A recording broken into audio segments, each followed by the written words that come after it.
Dosen Universitas Trisakti Albert Aris yang hadir sebagai ahli pidana yang meringankan Richard Eliezer mengatakan pembunuhan berencana adalah kejahatan serius. Levelnya bisa disamakan dengan genosida.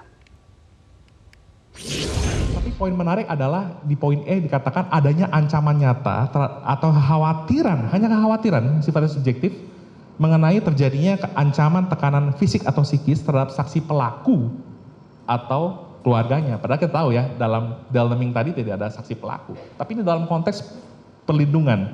Dan 5 item tadi tidak harus selalu dipenuhi secara kumulatif. Karena contoh ada poin C mengatakan asetnya nanti dikembalikan dan sebagainya. Kan nggak ada kaitannya pembunuhan dengan aset gitu kan ya.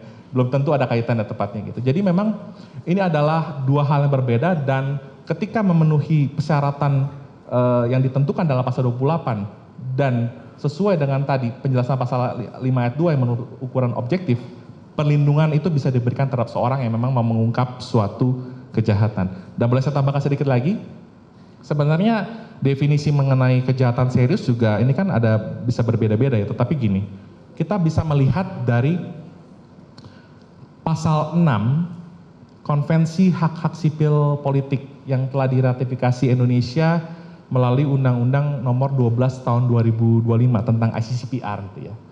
Jadi di pasal 6 ayat 1 itu dikatakan gini, di negara-negara yang belum menghapuskan hukuman mati, maka hukuman mati hanya dapat dijatuhkan terhadap beberapa kejahatan yang paling serius, the most serious crime, yang berlaku pada saat dilakukan kejahatan tersebut dan tidak bertentangan dengan Covenant atau Konvensi tentang Kejahatan Genosida.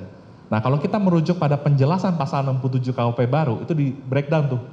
Ada terorisme, ada segala macam gitu ya. Nah, salah satunya, karena ini berkaitan dengan pidana mati, kalau kita lihat pasal 340 itu adalah diancamkan juga dengan pidana mati. Yang jadi pertanyaan, kurang serius apa tindak pidana pembunuhan berencana atau